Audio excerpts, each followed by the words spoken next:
guys.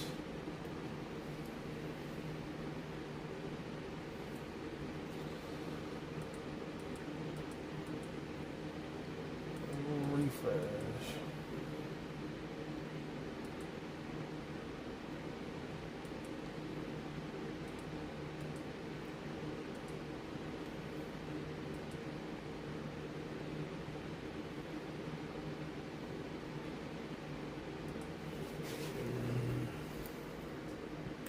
What's up, guys?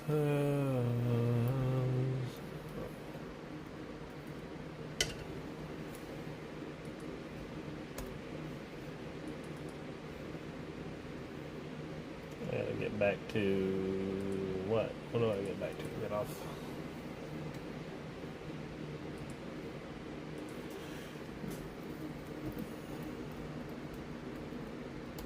Sorry, I'm getting on here trying to hop in here and say hello to you guys.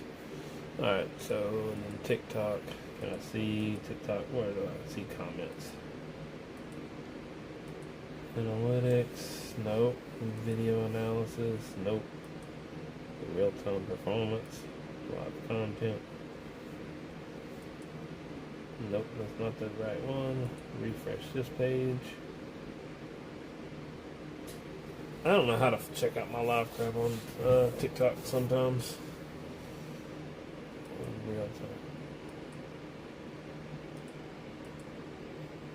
How do I see comments though? Live content.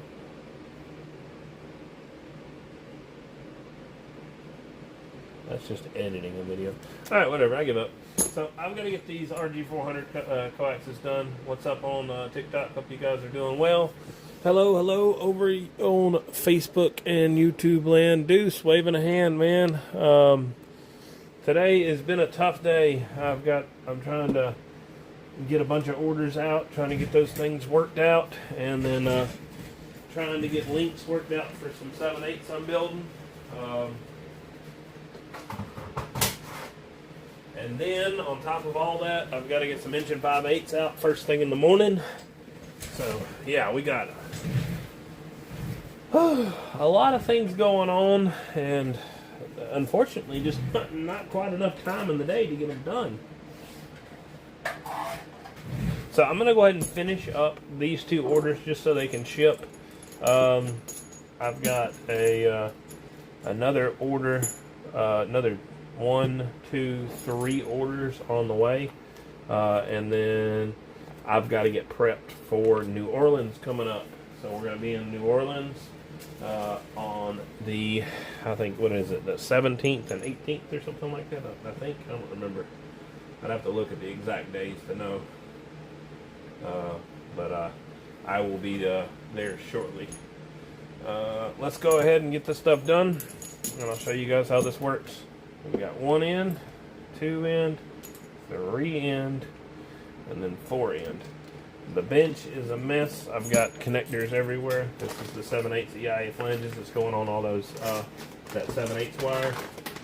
I've got some LC connectors that's going to be going on some wire that's coming. I've got another 7/8 order that's on the way. I've got some 393 that's sitting over there in the background that's got to get done, and then it's going to have those pieces put on it. Yeah, it's just tax season. This is what happens. People are wanting to get stuff done, wanting to get their stations done. Mainly, I guess the spring season is probably one of the bigger things that happens a lot of times. So around springtime, everybody's wanting to get their stuff done. Waving a hand, Gold Digger 515. Hope you're doing well. Yeah, I got a bunch of bird meters over there. We got bird. We got lots of bird. TikTok can't see all the bird. I guess I'll show you guys. Facebook and YouTube's wigging out of all the bird meters right there. We got just a few of them. But let's get back over here and get to work on this wire. Alright. So, I'm going to try to see if I can find the comments somewhere on freaking TikTok. It would be really, really nice. That way I can hop in here and talk to you guys. Oh, that's cool. That's live now. Does that show the live now? What's up? Cool. Where's the comments though? Alright. I can see the comments on TJ. I hope you're doing well, man. Alright, so let's get to work on this. I wish I could say hello to you guys on TikTok. I see your guys is hopping in there and joining in, but I don't really see how to check your guys' comments out. So what we're doing now is we're cutting back the jacket. This is an FEP jacket, fluorinated ethylene propylene. I have a piece I've got to grab because my fingernail is just not strong enough, and you don't have enough grip to grab a hold of it. So I'm going to show you the tool that I use, which is right over here.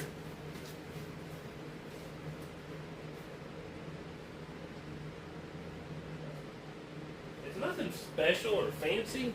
It's just something to get a grip. And you see I'm just using a pair of strippers right here.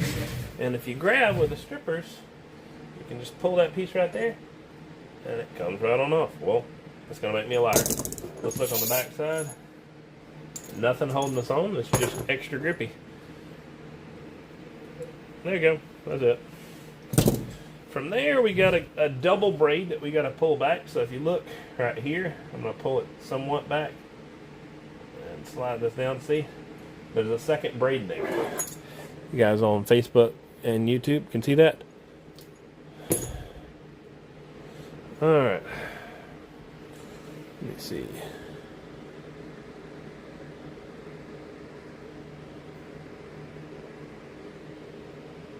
All right. Sorry about that, YouTube.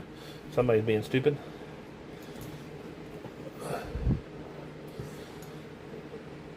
But that's how it works sometimes. Some people are just stupid. Alright. Mostly everything's pretty good on my channels too. Twitch, hope you guys are doing okay.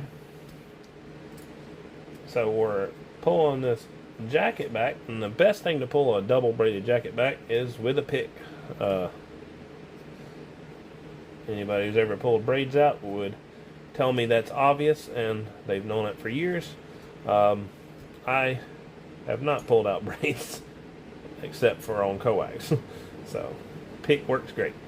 So anybody wants some advice on how to pull out a double braid, that's the way to do it.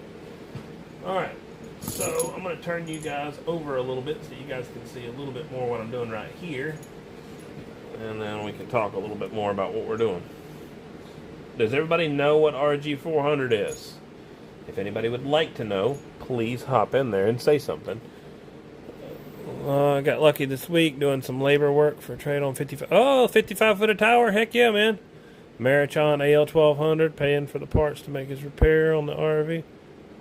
Heck yeah, man. That's a killer deal. That's awesome to hear about you getting set up.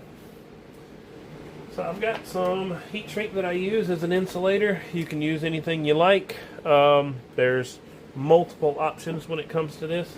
You're just creating what's called dielectric spacing.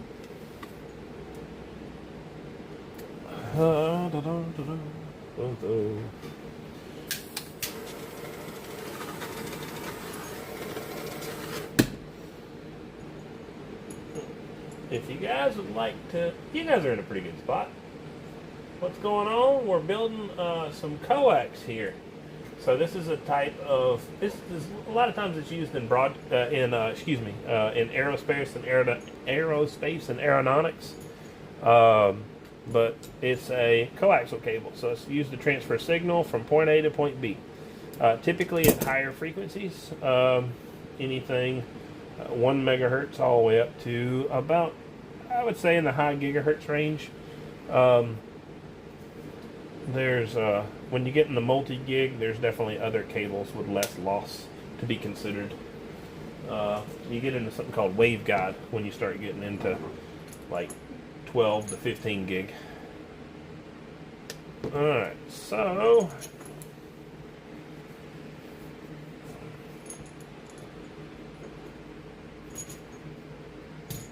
what I do with this is just getting this reducer to bite, and then once I get it to bite, who in the world's messaging me?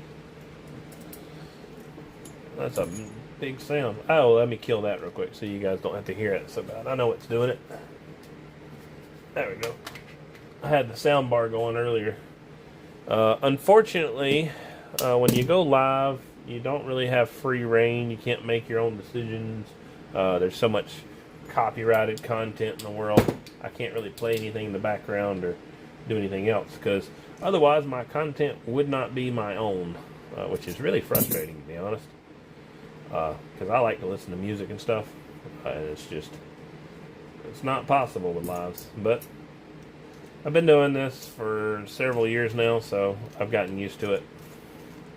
But if you guys catch me not doing a live or something like that, it's either one, I'm really busy trying to keep up and trying to get orders and do all kinds of secretary work, order items, get things shipped out, things that don't necessarily require a live video to do.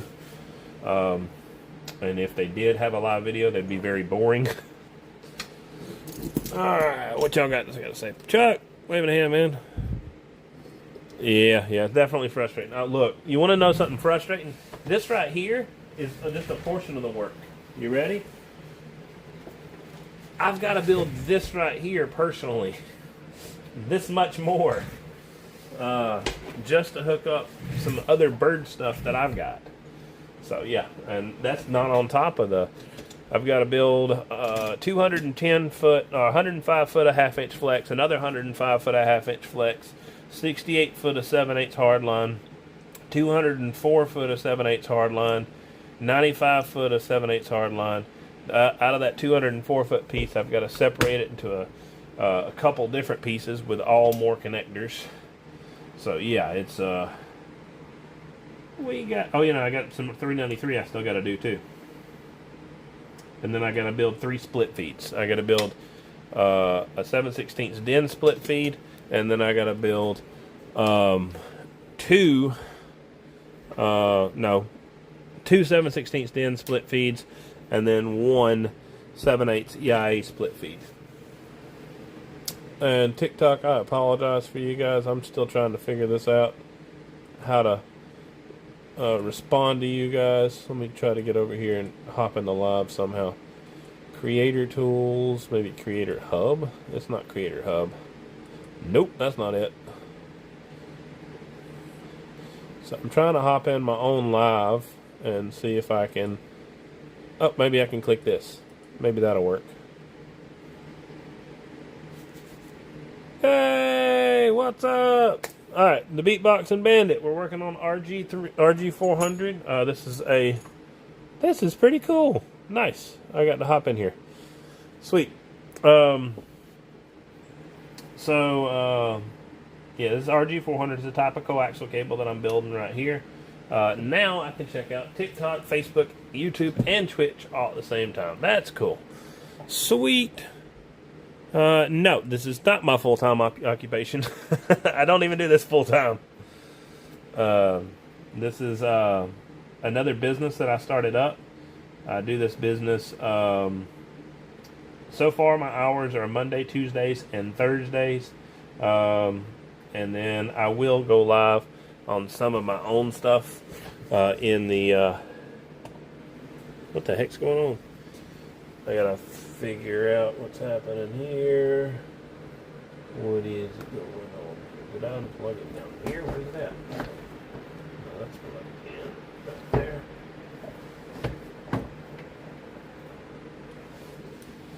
I gotta hook up my iron. So I'm gonna pull you guys a little closer on Facebook and YouTube. And then I gotta figure out if there's a plug that is unplugged back here. I messed around and unplugged a bunch of stuff on my bench, and when I did, sometimes, there we go. That's what it was. Cool, figured it out. I unplugged my iron. So, okay. Anybody got any questions? Y'all feel free to ask if y'all like to know. I don't know what the heck a live goal is. What's a live goal? I don't know what's a live goal. Whatever. I'm not singing a song. Let's do help me achieve my first goal. What? Hang on. wish I could type faster. Yeah.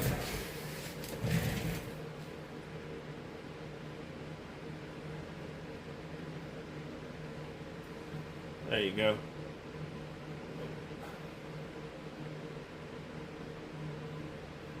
What is that supposed to do?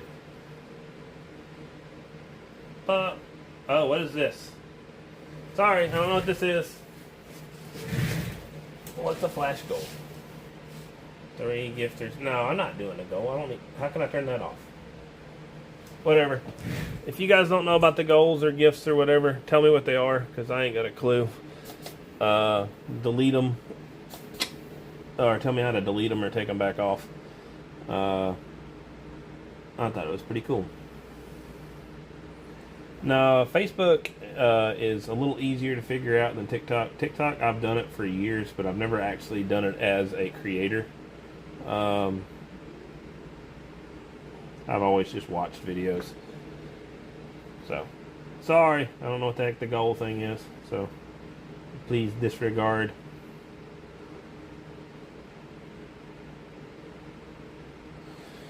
I thought it was something cool, like tap the screen so many times or something and then something cool would happen. But no, I think it's just asking for money. We're not worried about that.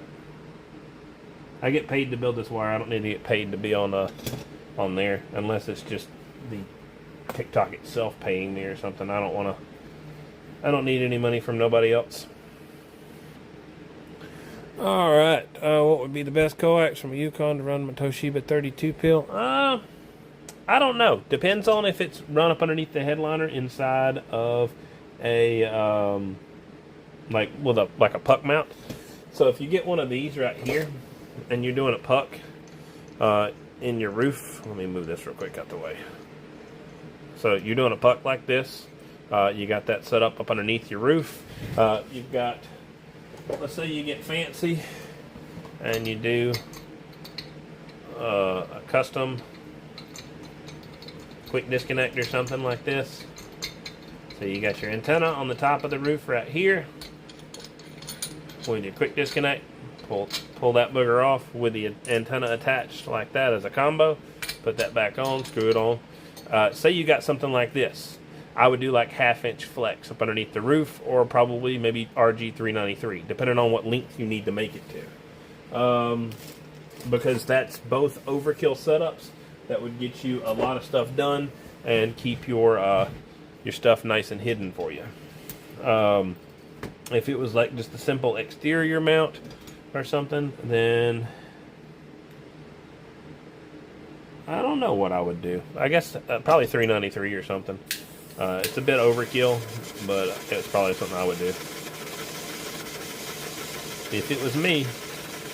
So I'm preheating this connection right here. Get it nice and bonded in here.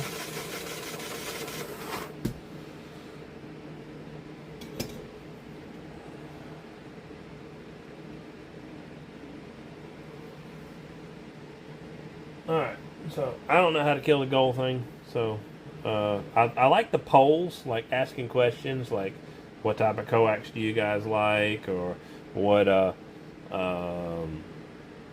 events are you guys going to? Stuff like that would be pretty cool. But the little goals things to try to get subscribers or to try to get money or something, I don't care for that on TikTok. Alright. That's paused. I wonder why it's paused.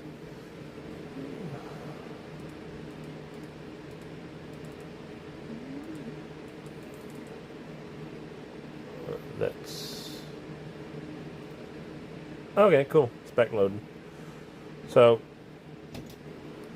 hello Catfish, hello Pinto Bean. I wish I could see like a little heads up display of who all's joining and leaving. WT 2010, Anthony waving a hand, man. Hope you guys are doing well. As you guys are hopping in and out. Hello Marcos, hello Southside, Bev, Rambo, Ernesto, bunch of guys. So hello everybody, hope you guys are doing well. I know it may just be on your passing by, but we're working on some coax here. This is some RG-400. This is a fluorinated ethylene propylene jacket with a polytetrafluoroethylene dielectric. It runs. The shield is a silver-plated copper double-braided shield. The center conductor is the same thing. It's a silver-plated copper. I use some Teflon ends. It's just, this stuff is used in like aerospace applications with different connectors and stuff. Here I am building it for some other guys. So I built this for whoever. It doesn't matter who it is. I built it off my website. If I was smart, I would have like something that says my website sitting right here in front of everybody so they could actually see it. But it's dwinsrfsupply.com. Same thing for you guys on Facebook and Messenger. It's Puck with quick disconnect, I guess. A little 393. Message me with a quote when you're less busy. Yeah, sure. I can send you. Actually, I've got a perfect quote. If you look up velocity factor coax on my website and you go to RG-393, that is actually the proper quote. If you need more than that specific length, then of course I can give you a custom quote. But that is actually what it would take. I'll build a split feed for the same price as I do a connector. Probably shouldn't, but I will. It ain't no big deal. But yeah, RG-393 is, I have it on the website. I think it's like 212, to be honest, from what I can remember. Doing a velocity factor cut one. Alright. Hello, hello. Waving a hand at all you guys on TikTok. Hope you guys are doing well. Hey, lots of you guys are liking it. I appreciate y'all liking the video. It's definitely appreciated. I guess probably it would be nice if you guys on Facebook or YouTube did that too. Like the video. It's always appreciated. And if you guys like the stuff that I do, then feel free to, what is it, follow me on TikTok, follow me on Facebook, subscribe to me on YouTube, and I think follow me on Twitch. But yeah, if you guys like it, then feel free to hop in there. I don't really ask to do that much, but I do. I mean, it would be nice to have more people see what I do, because these are meant for the public and they're meant for more people to see. So if the same people see them over and over again, it doesn't really help more people learn. So I think it's a little bit better to expand than it is to stay stagnant. I do appreciate a lot of the guys that watch these videos because they really do appreciate what I do. But at the same time, these are definitely tutorial videos and they're geared towards the beginner. So I can get back to what I did when I was making these videos in the beginning, and I can explain every part of the process about what I do. Or if you guys prefer, we could talk about different parts of RF theory and things. Yeah, making some jumpers right now. This is some RG-400 right here.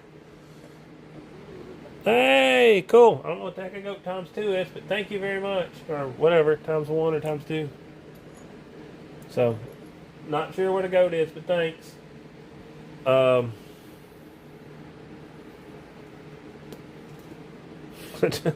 It's to be honest, that's kind of it's kind of sad not knowing what this stuff is. But I mean, I don't know. I like the idea of like having interactive lives where people can comment and say stuff and ask questions, and we can make it into like something where people can learn. That's what I like it about. I don't really care for like subscriber goals and I want to get 10,000 likes on my video and stuff like that. I've seen that on some things in the past, and that's just not my goal. That's not my thing. If anything, I would like a more engaged, I guess, audience, you would say, or people that watch. So I would like you guys to ask questions, to talk to me about what I'm doing, to learn about, I don't know, RF theory. If it would be cool as could be to me, even if you got interested in this stuff and you're like, what the heck is this stuff? I'd like to know more about it, because that's kind of what I do. I kind of build stations, no matter what kind of station, for any sort of situation. I've done it for I shipped out to an airport. I shipped them some coax. I've done it to amateurs. I've done it to just regular monoband operators. I've done it to CB guys. I've shipped to, I've gotten the opportunity, but I have not actually made the deal with shipping to even like a mining company. I had a mining company that was wanting to get some high voltage wire from me. I sent some quotes for that one, but like I said, it's just, I'm just a supply company. I really like to get you guys set up with something that you would enjoy and like, and then at the same time, I kind of like the idea of showing people how to do this stuff, because I don't know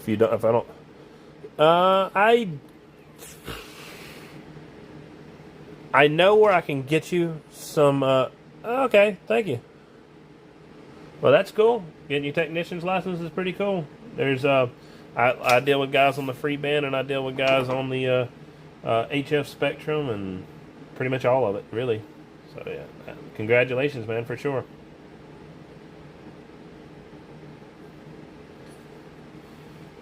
I deal with people in broadcast. I've dealt with people in telecom. I've dealt with people in, like I said, aerospace and aeronautics. I guess mainly aeronautics. Not many aerospace guys.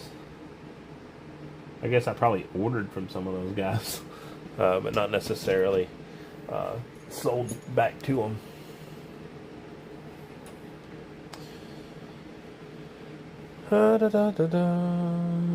Yeah, SETI, I don't know. I'm not sure on that one. I would have to. I know I have access, but I just see I don't have any sort of non-competes, but I have multiple businesses. Let's just say it this way. And I don't want one of my businesses to compete with my other business, ideally. So that's where I'm hesitant on that one. Just depends on what size you're looking for. But if you message me, I can always put you in contact with a way to get some. Because like I said, I have multiple businesses.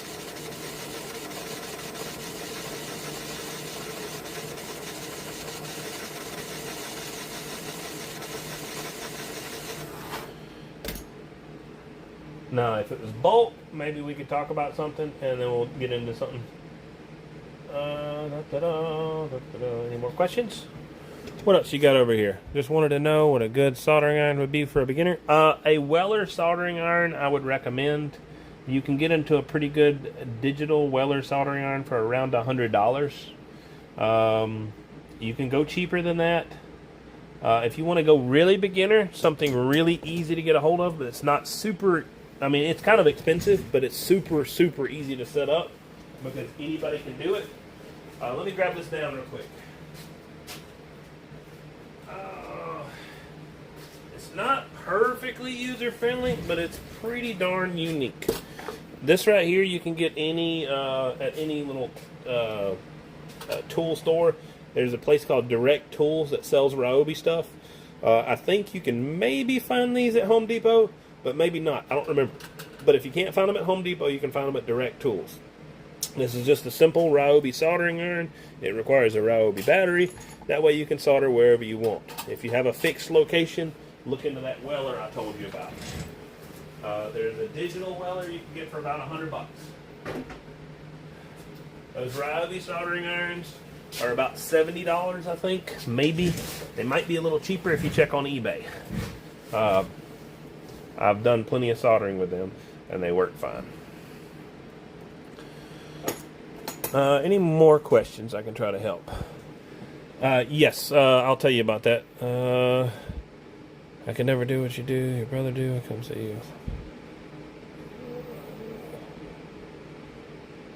Yeah, Dad's done good for sure.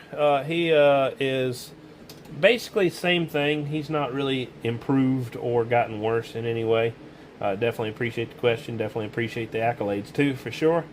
But yeah, he's doing good. He's just kind of doing his own thing. I'll get a little bit more in detail if you come to the shop, and I'll talk to you about it. But mostly he's just working on his own recovery in his own way. He's got a specific kind of method to his madness that he wants to get worked out. So we'll see if it works or not. copy that you have some Ryobi batteries already. Okay, cool. Yeah, that's for sure. That's a simple solution for you. I use the TS-100. Been using it every day for years. I'd have to look at the TS-100. I'm not sure on that one. What I'm doing right here is solder. And let me zoom in real quick. Since you guys are interested in soldering right now, sometimes I'll get videos where people aren't as interested, and other times I get videos where people just really love to see it. So let's make this one of those zoomed in videos so you guys can see closely how to solder. So I'll do it for both of you guys because YouTube and Facebook both and TikTok seem to be interested in what we're doing as far as to the more detailed section. So what I'm going to do is I'm going to have to make a little X marks the spot to keep my butt lined up on this spot right here, because every time I zoom too close, where's my little X? That right there. I'll just use that X. That's fine. So if you look right here, there's a little bubble of solder on the top. I think you can see it on YouTube, and I believe my hand is mostly in the way on TikTok, so I'll tilt it up a little higher. So you see how it's bubbled up? Watch what happens when I put some heat on it. If you watch that solder, you see how it kind of just sucks into that joint? What that's doing is it's heating up the solder to a certain degree, basically. The goal and the temperature that I'm shooting for is enough solder so that it can wick into this joint, but also not so much heat that it'll wick straight to the bottom. So that is what we're working on. So I will have to try to find a little bit better angle for you guys on TikTok because my hand is going to be in the way, but you can kind of see how it's bonding each time.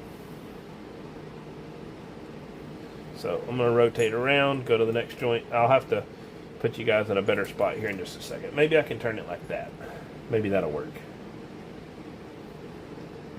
I can't see the video because it definitely is a little far of a reach for me. Yeah, it's not too bad. You guys can see. Rotate around. So what I'm doing, again, like I said, is letting the solder wick. What you want to do is actually get the solder into the source and not on the tip of the iron. It's kind of like TIG welding in that respect. You're trying to add solder to the connection point and not to the actual tip of your, the tip of your tungsten, what is it? I'm not sure what you call it on your TIG welder. The tip of your welder. You want to try to add it to the source. You want it to pull up really in front of where you're welding, rather than on the actual weld itself, or at the point where you're melting the weld. So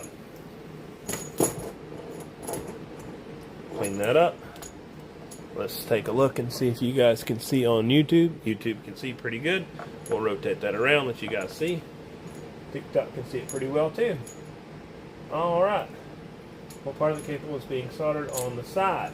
So, if you look, I'm going to make one more coax, and I'm going to do this one a little slower, and you guys will see what I'm doing. So, this is a coaxial cable, so that means it has two pieces. There's what's called a triaxial cable, which has two center conductors and one shield. I was just making sure nobody else on Facebook was saying anything. So, in the meantime, we'll continue working. I think we've got room to go up. I can't go left and right. I can go up on both. So I just got to keep this pretty well centered, the best I can at least. Whenever I'm zoomed in like this, I got to be careful, or else I'll get out of the shot. So watch what I do here, and you'll kind of understand the concept a little bit more. So remember, we said coaxial cable, so it's two. Co as in two. Triaxial will be three. So I did cut this back a little far. It's not going to be the end of the world, but I'll just have to cut the center conductor a little bit. But instead of doing that, I'll just go ahead and cut it now so I don't have to do it later. So we'll cut this a little bit shorter. I have to deal with a little bit of shavings, but I'll clean that up later. So right now, this is a shield right here. This is the outer conductor. If you look closely, see that tiny little dot in the middle? That's the center conductor. So you guys on YouTube can see that pretty good. So now we'll go ahead and start talking about what happens next. I'll get my little pick right here.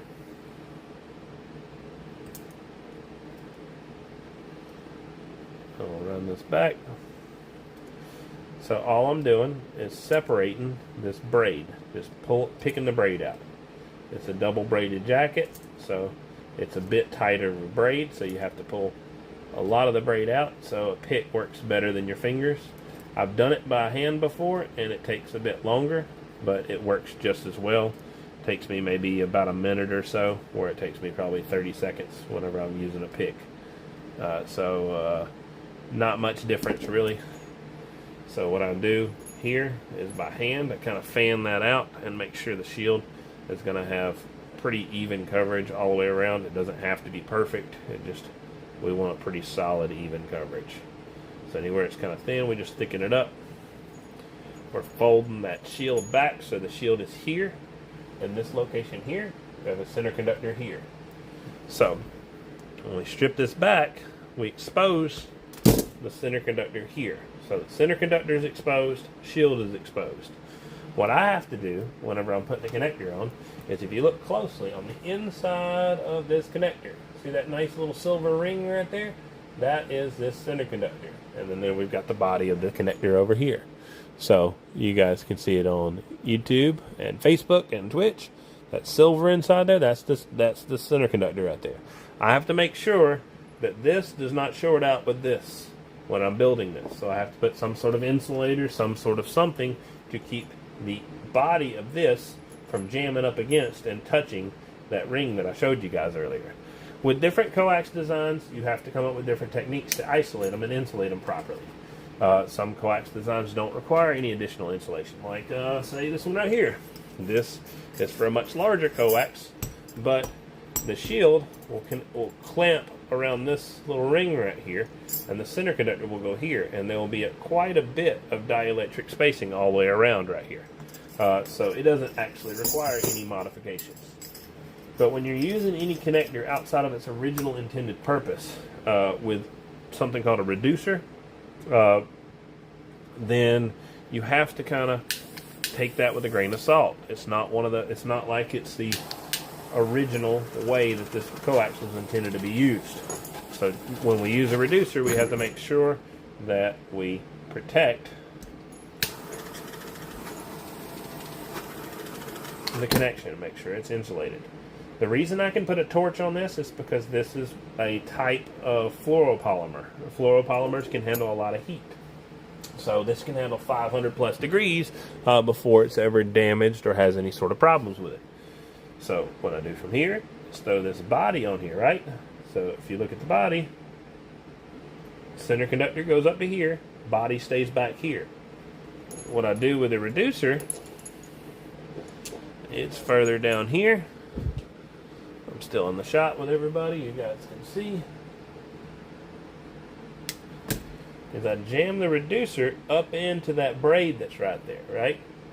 So then I start it real quick on the reducer. Now, there's a couple different schools of thought here. Ideally, when you're using what's called a PVC jacket, something that has a very high friction coefficient, and it's bad about kind of getting stuck on stuff, you'll have to tighten this up a different way. But what I do, because I have a little bit of OCD, I guess, or maybe just I'm particular, is I will actually tighten up the body of the connector and not the reducer. And I'll leave the reducer still so I don't have to scar up the end with a pair of pliers. Does it matter? Not at all. Is it an ego thing? Probably. So if you just want to be extra safe, just tighten up the reducer every single time so you don't have to worry about that. So if you watch, I'm going to, technically I've already got a bite on this shield, so it's not actually necessary to solder that body. But what I'm doing, because of the type of coax this is, I'm able to go a step further and bond this even better. A crimp or a clamped connection is a good mechanical connection, but it's not as good of an electrical connection. So ideally, if I can, in situations where I'm able, it's better to solder than it is to crimp. or to clamp in some way.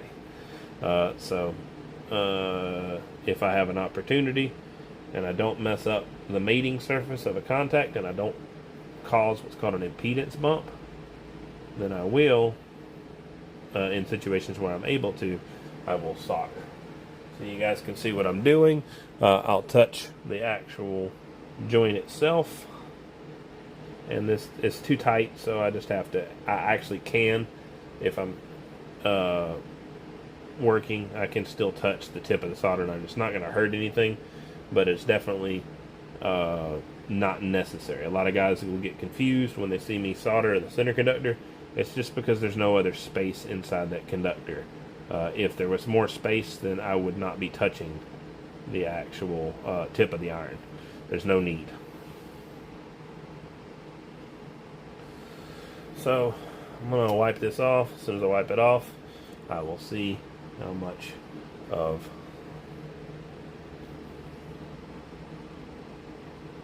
I was a little overzealous, and I think I just got some on the back side, which irritates the fool out of me. No, I didn't. Thank God. That was cool. Alright.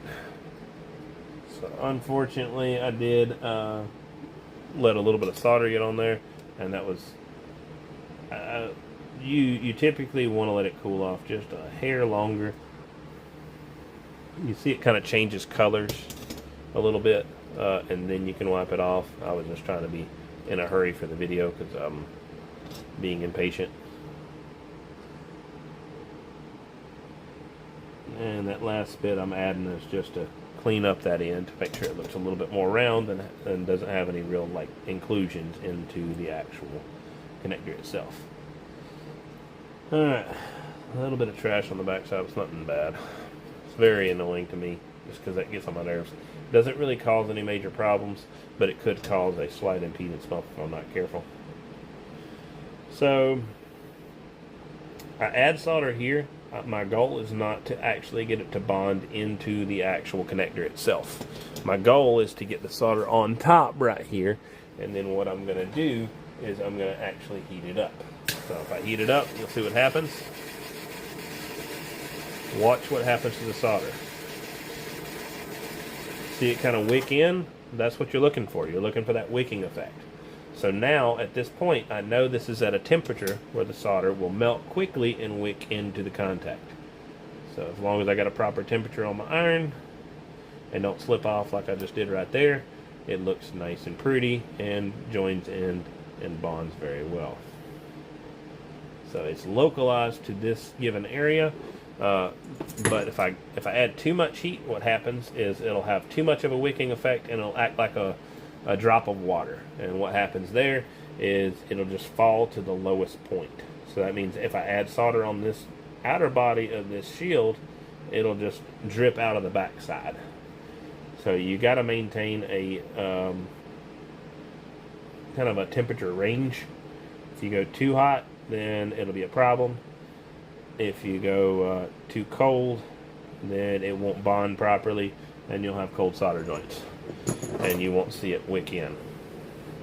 That wicking thing is your telltale sign.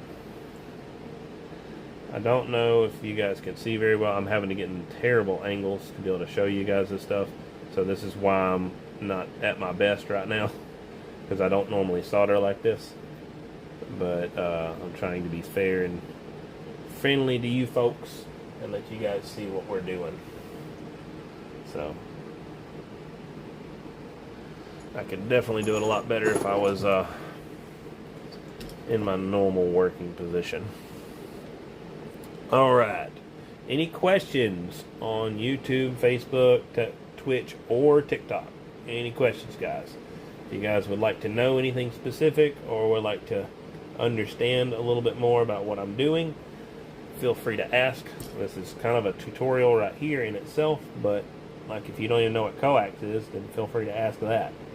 Like, what the heck are you doing over there? That is a perfectly acceptable question.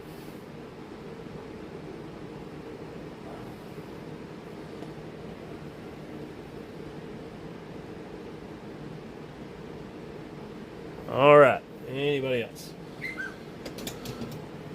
Jason, This is RG-400s. What this is right here, it's a Teflon-based coax. So RG-58 is going to be a little different. I'll show you what it looks like right here. So this is RG-400. We'll zoom out just a little bit and let you guys see what RG-58 looks like. We'll zoom out some right here, zoom out some right there, and I'm going to grab a bird meter because bird meters run RG-58 on their sample line. I'll pull this meter over here and bring it into sight. This right here, this one specifically is RG-58. It's Belden 8240. So it looks similar, but it's not exactly the same. The outside diameter is actually a little larger on RG-58 than it is on RG-400. This right here, I'm not going to keep this like this.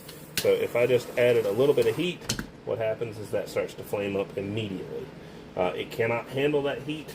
The center conductor that it runs is absolutely going to fail in that scenario if you put that kind of heat on it. So no, you could not do this with RG-58. Please do not use this as a tutorial for RG-58 or for RG-8X or for RG-213 or for 9913 or for LMR 400.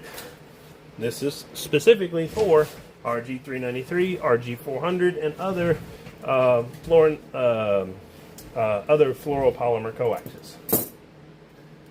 All right. Other questions? Any CBs for sale? No, I do not sell CBs.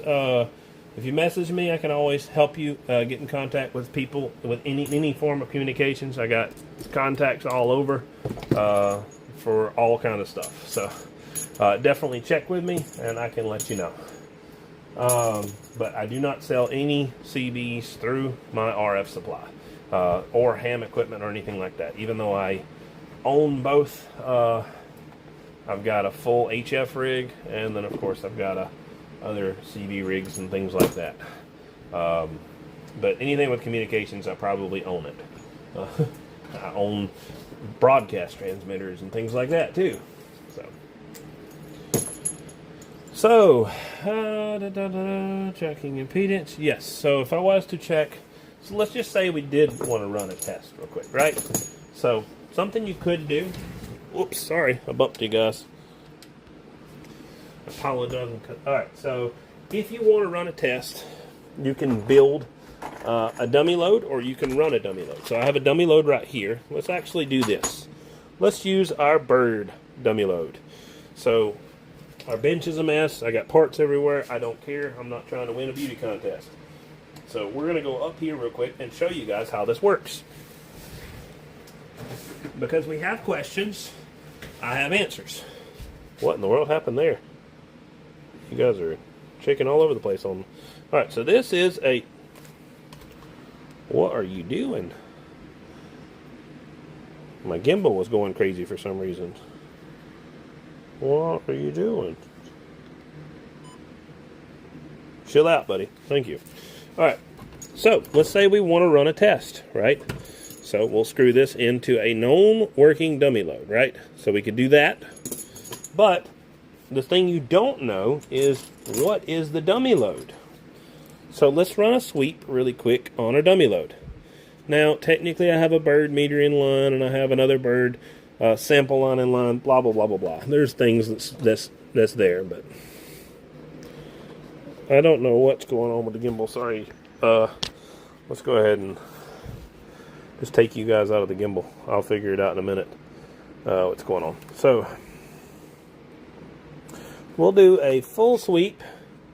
We'll just go, let's do, I don't know, let's do 100 meg. Well, what now? Let's just do 10 meg or 5 meg. Let's go to 28 megahertz, whatever. That's somewhere in the upper HF spectrum. I can sweep this wire right here. And we have a 1.02. Let's go ahead and pop you guys out over here on TikTok real quick. Let you guys see what's going on. And we have a 1.02. So, if I could figure out what was happening with my other gimbal, then we could make this a lot more stable. but whatever. So, see 1.02. Both of you guys can see that, or actually, all you guys can see that. Let's go ahead and unscrew this real quick. We'll take our adapter off. We had a 1.02 before. 1.02, of course, tells you impedance. It tells you multiple other things. So we'll screw this into here. We'll scoot you guys back over here. You saw the coax screwed in. You know where it's going. It's going to right here. So TikTok, I'll put you guys back over there. Facebook and YouTube, I'll set you guys back in just a second. Your gimbal was going crazy, so I don't really know what was happening. So it says the batteries might be done. I don't know.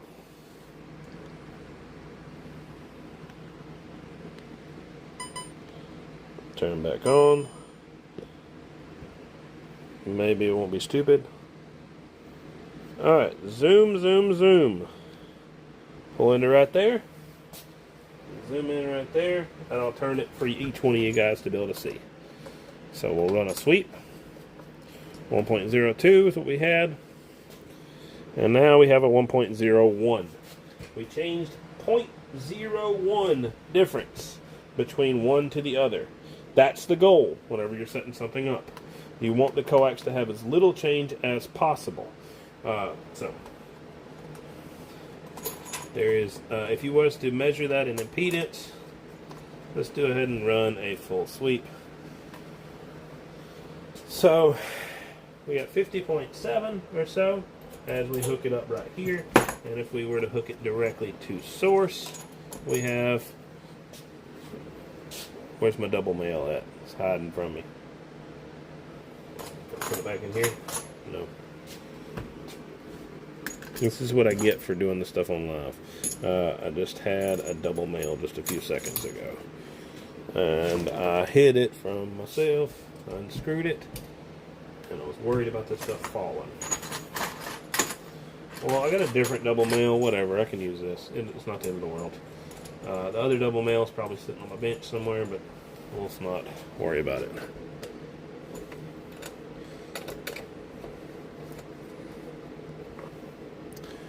Alright, 50.09. It's not the best test, but we have 50.09 with this random. Oh, there we found it.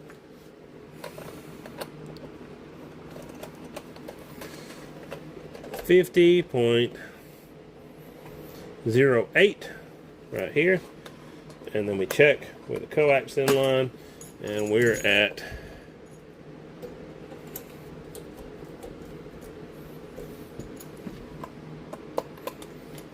50.07. So 0.1 ohms, 0.01 on SWR. That gives you kind of an example of something you could check. You can do an impedance check, you can do a full sweep, you can run it across a full line of frequencies all the way up to 1.5 gigahertz.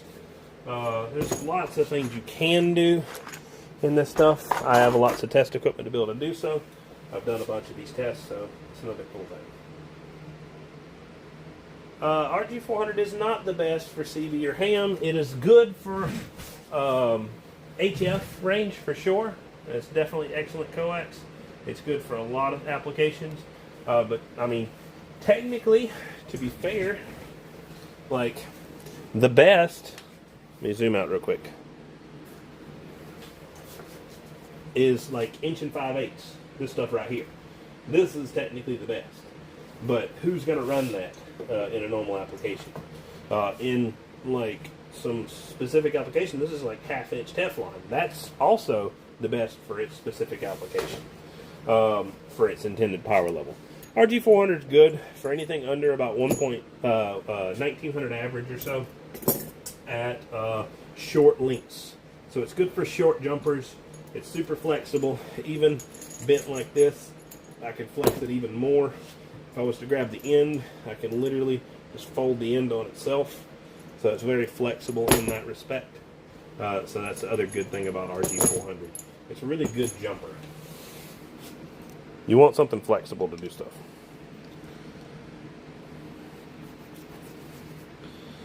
Alright, so sweet. Any other questions? All right, no more questions. Let's get back to work. All right, so yeah, to be honest, what did you say, John? I'm trying to look at your questions. So, part to be soldered, can connector, CB, any CBs for sale, RG-58 soldered them hundreds of times, checking impedance, RG-400 best for CB cam. I don't really know the rest of your question there, John, but hopefully I can answer it if you want to ask it again. But yeah, you can check impedance on cable, you can check reactance, you can check whether that reactance is inductive or capacitive. You can, each one of these coax, I'm cutting these to velocity factors, so they're good for what's called a monobanded application. So if you're like a ham guy is wanting a bunch of different frequencies, or an amateur operator, and you want a bunch of different frequencies, then velocity factor is not really for you. If you're a monobanded guy and you want the best you can get for that specific frequency, and you want to try not to get fooled, then velocity factor is for you. A lot of the HF guys that run like multiple HF frequencies, they'll have like an auto tuner or something, and as long as you can ideally try to get to a purely resistive load with no inductive or capacitive reactance, then it doesn't really matter. You can have anything you want. But if there's any inductive or capacitive reactance at present, then what happens is coax will change impedance along a Smith chart as you run different links. Alrighty, more questions. What we got? Anybody got anything else we want to know? We'll talk more about it. Check out YouTube and Facebook. You guys got questions, y'all can feel free to ask. Alright, so we're doing a little bit more of a zoomed out one. I'm going to turn you guys a little bit more so you guys can see like how the whole operation works. So, key is making sure the braid is fairly uniform. You want to make sure you have some form of insulator. I've done it with Teflon, I've done it with heat shrink, I've done it with, I mean, you could technically do it with black tape if you did it right. But just any sort of insulator to create that dielectric spacing here. That's what I'm doing here. So now,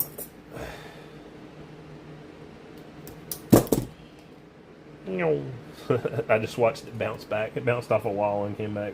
That piece I just slung off.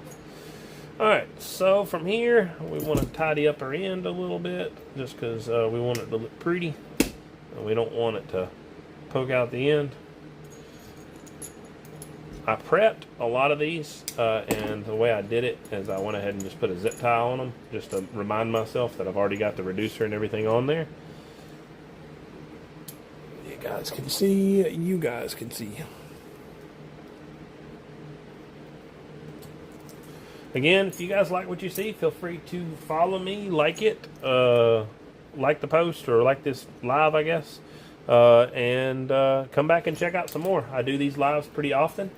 I usually do them Mondays, Tuesdays, and Thursdays. So most of the time in the evening. I try to have a set schedule, but I mean, any time in the evening. Let's just say that we're not going to claim times, because the moment I do that, I'll be lying to you.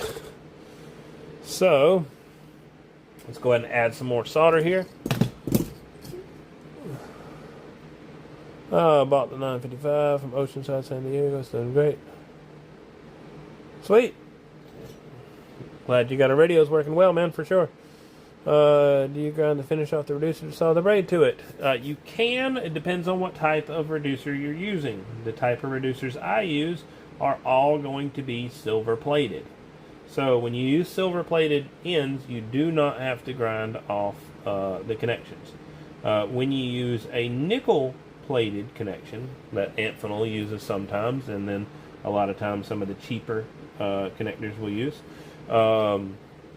then you do have to check and make sure if you're making a good bond. If you have a fluoropolymer wire that's got a very high temperature handling. It can run a lot, run high temperature before the actual jacket starts to break down. Then really you don't need to worry about it because it will bond just fine. But if you're using a PVC jacketed wire, I definitely do suggest to go ahead and clear out around your body of the connector to be able to get a bond in here. There are coaxes that you would damage the coax by soldering this center conductor, just simply because of the temperature, the sear temperature it's going to have to get up to. So again, take these videos with a grain of salt. Do not try to do this for every single type of coax. That's not what these videos are for. This video is specifically for RG-400. I do videos for 7/8 hardline. I do videos for 1/2 inch hardline. I do videos for RG-393. I do videos. Every one of them calls for a bit different of a design and a bit different of a what do you call it? Procedure, I guess you'd say. So definitely don't be doing your RG-58 and your RG-8X and your what is it? There's a couple other small ones. RG-59, RG-223, I believe. Don't be using those coaxes and solder them like that. If it's got a PVC jacket, it cannot handle this heat. This is just, and not necessarily. That might actually still, the dielectric still might be Teflon, but yeah, it's true. If it's got a PVC jacket, it can't handle this heat because this right here will get so hot it'll damage the jacket before you can finish soldering. More questions. What we got? So you don't solder the braid to the reducer. It depends on the wire itself. I am soldering this braid to the reducer right here. You can see it being soldered right now.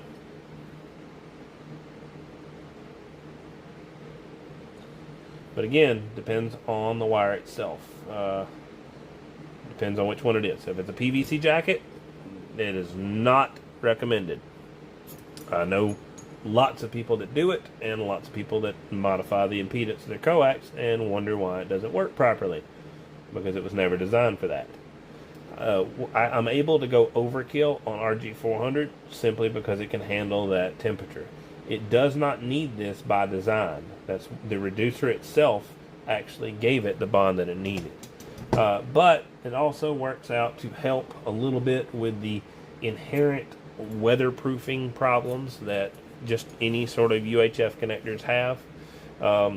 If you guys look, I have some other connectors over here. Let's just show you one of them right here. This is a piece of 7/16 DIN connector, right? So if you look at the 7/16 DIN, we've got a nice O-ring seal in here. We got a nice O-ring seal inside here. You guys can see there's an O-ring here. There's an O-ring here. I can look at another piece of 7/16 DIN for a different type of coax. O-ring right here. There's an O-ring right here. There's an O-ring right here. There's another O-ring inside here. So there's absolutely a lot better weather protecting done on other type of coaxes than what your typical UHF connector is. I'm not a huge fan of how weather protected these are, because technically if you held them up like this, you could get water in the back side of them. But most people mount them up like this, so it doesn't really matter too much. Or most people, but especially if you're listening to my recommendations, are using them for jumpers. So they're not being used out in the exposed weather. Not too much, at least. Alright, so these are all complete. I've got lots more to do, but we are not going to be doing it tonight. Let me see if this thing will keep me from...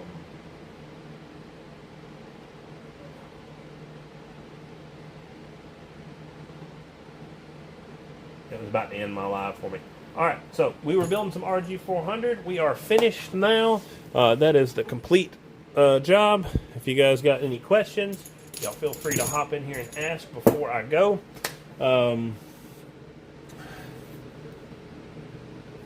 If you're doing it in a truck it's going to be the CV band pretty much predominantly. There's definitely some amateurs that do operate in a big truck, but yes, coax length does matter tremendously in a big truck because you have what's called insufficient counterpoise on a truck. So I don't have an antenna to show you, but we'll just picture an antenna going up. We got an antenna, we got a coil, we got a stinger, and then it's mounted on, like, say, a mirror arm or something like that. So you got a mirror right here on the truck, you got the cab of the truck, and then you got an antenna going up. If you look, most people think the antenna going up, okay, that's my antenna. No, that's not your antenna. This right here, the top piece, is your driven element. The bottom piece that's connected to your mirror arm, which is connected to your cab, which is connected to your truck, that is what's called your counterpoise. That is the other half of your antenna system. So in order for any antenna to work, it has to have a cross section below the antenna to work with. So ideally, if you're looking at what's called a ground plane antenna, it has radials that go out of the bottom. So it's 100 inch by 100 inch by 100 inch by 100 inch cross section below the antenna, and the driven element's up here. In a truck, your actual truck itself is that 100 inch by 100 inch by 100 inch cross section. Yes, it does matter for sure. Velocity factor is ideal when you're going something like that, and then there's definitely a lot of other things that come into play. Mounting location, how it's set up, depending on if you're mounted on anything that's not a conductor is an insulator. Paint is not a conductor. If you're mounted in a low location where the actual coil itself or the load of the antenna cannot get above any obstructions, that could be a problem. There's lots of other things that comes to that for sure.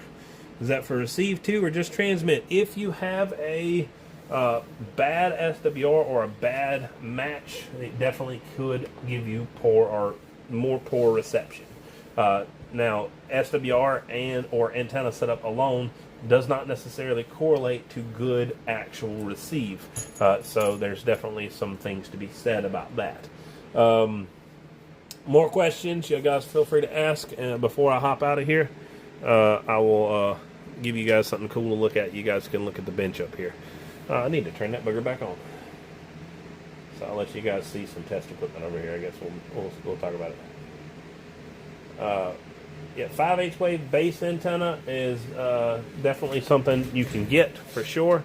5/8 wave is fine. Quarter wave is also fine. My little switch messed up on this booger.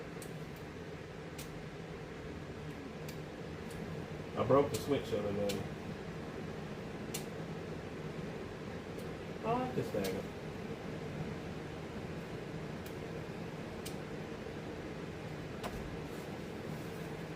Sorry, I'm distracted. We're working on something.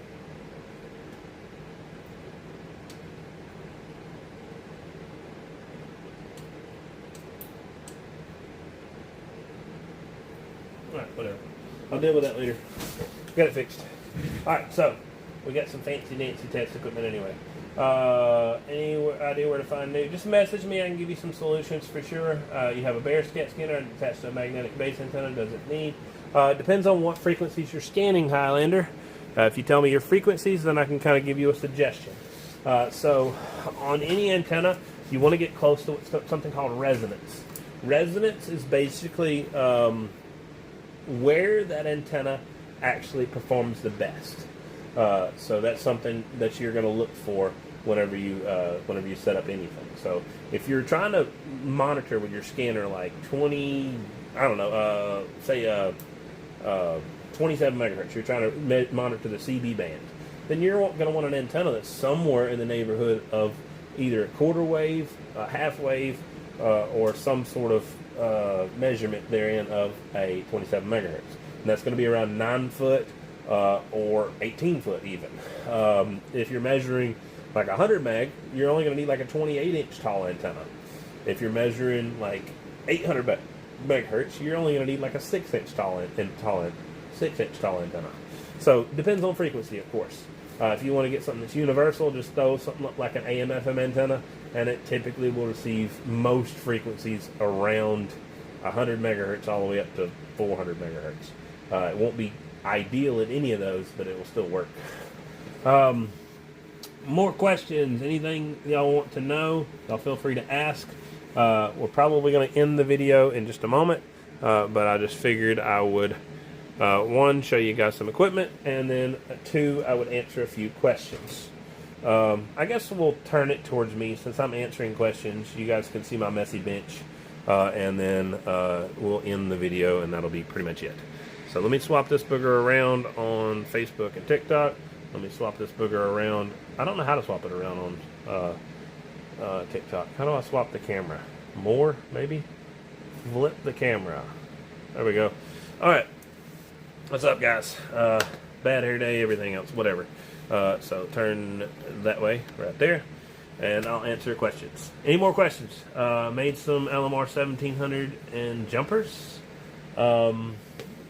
Yeah, LMRs, it's fine. Depends on what your intended purpose is. I don't know of a 1700 LMR. I know you got your LMR 900 and you got your LMR 1200, but I'm not sure specifically which one you're talking about. But yeah, well, link for jumpers, even switch box to radios. Depends on what you're going for. See, there's something called electrical length and there's something called physical length. Electrical length and physical length are not the same thing. So when guys look at it, they think that, say, I've got RG-8X. I want to do an 18-foot jumper from point A to point B. And that's what it has at the truck stops, right? Well, the problem is that's not actually true. That they missed a whole step of math. So every coax is different, and even in the individual coaxes on a spool, the length actually comes out different. So ideally, whenever you're 151 meg, you're like a 30-inch antenna or something Highlander. That's all you're going to want. So something like, still like an AM/FM style antenna or something like that, and it probably should work pretty well for you. But yeah, there's been a myth spread out there. It's 18 foot. So if you look at say 27 megahertz. 27 megahertz is a CB band. So truckers, that's what the truckers use, right? So whenever you're using something on that frequency, it's a very actual simple number to figure out. It's hard to understand, but it's simple to figure out. The speed of light is 299,792,458 meters per second. So you want to use that speed of light specifically because light is what's called an it's on the electromagnetic spectrum. So it's an electromagnetic wave. It's in the visible spectrum. You can go to infrared, which is the invisible spectrum, and then you go further down into other frequencies, and what those are is RF, radio wave. It's RF radiation. So a lot of guys get confused, and we call it radiation, and like, oh no, radiation. Well, there's something called ionizing and non-ionizing radiation, but let's not get too deep into this. Let's just keep it simple. RF travels at the speed of light. It's the same speed that light travels because it's the same type of wave as a light. It's electromagnetic wave. It's in the electromagnetic spectrum. Whenever you're factoring velocity factor, you're trying to figure out what speed that RF travels through a specific device at a specific frequency. So velocity factor for, say, 27 megahertz or so, if you were to try to figure out a full wave, you figure that out literally by dividing frequency by the actual speed of light. So when you do, you get about 36.16 feet, or if you actually converted that over to meters, you actually get 11.08 meters or something like that. So that's where you get the 11 meter band. It's a very specific measurement. So when we talk about the 2 meter band, it's specifically 2 meters. It's a measurable frequency. So a full wave at 2 meters is 2 meters. A full wave at 10 meters is 10 meters. A full wave at 80 meters is 80 meters. That's why the antennas are so large. There was a big myth years ago. They took 30-something years ago. They took a 36 foot, which is the full wave at 11 meters, because 11 meters to feet is 3.2808. That's how you do your conversion. So you take 11 meters times 3.2808, you get like 36.16 feet. You cut that in half, you get like 18.08 whatever feet. So they said, oh, it's a halfway. That's exactly what you need. This is 18-foot coax is what everybody needs. Problem is, RF does not travel the same speed through a specific medium as it does in other situations. There's something called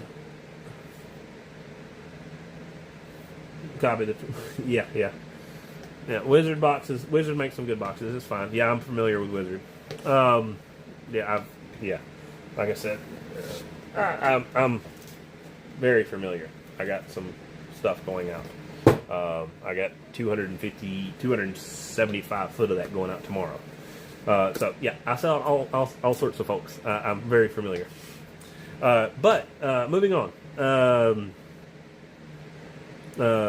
RF does not travel through the same dielectric material at the same speed as it would in a vacuum.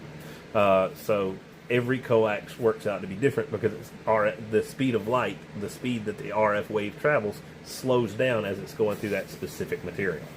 So again, when you cut the velocity factor, what you're doing is you're cutting to that specific speed that RF is being slowed down to that specific frequency. So if you're a mono-banded guy, if you're a trucker, you're driving up another road, or you're just on the 11 meter band, and that's the only frequency you're on, then absolutely, waving a hand 655. Hope you're doing well, man. Then probably either 12.5 or 25 foot, something like that. That gives you a general idea. It's definitely not exactly that, but that just gives you a range to work with. It puts you in a better place to actually to think about stuff. But I don't know. Needless to say, it's specific. It changes with every coax. I've even seen it change in the actual same spool of one specific coax. So I like to be very specific whenever I'm doing stuff. So hello, YouTube, Facebook, TikTok, Twitch. Hope you guys are all doing well. Appreciate all you, every one of you. I don't know what the heck that live goal was. I apologize. But yeah. Sure, this is like I said, I'm an RF supply company. I think this is backwards. See if it lets me switch it real quick. Mirror my video. See? Oh, hang on. See? D-Win's RF supply. So yeah, I'm an RF supply company. Let's see if I can switch it on Facebook and all them. Let's see if it will do this. Focus, camera, flip front facing camera. Haha! I did it on there too. D-Win's RF Supply. Alright, so if anybody wants anything, I have a website. My website is dwinsrfsupply.com. It is pretty easy to find. It's literally just this name.com. For anybody who wants something. The website's not complete, so if you guys want anything, message me on TikTok, message me on Facebook, message me on YouTube. I don't care. I'll respond to y'all, and we'll get something going. But appreciate all y'all. Hope y'all have a good one, and yeah, I'm going to bed. So we got plenty more work to do and lots of other stuff to do. But yeah, Chuck, just let me know. I will send you a message, I guess, after this video if I can remember, and then we can go from there. All right, see y'all guys later. Y'all have a good evening. I will be back on Thursday with another live. So see ya, Facebook, YouTube, and Twitch. And see y'all guys later over on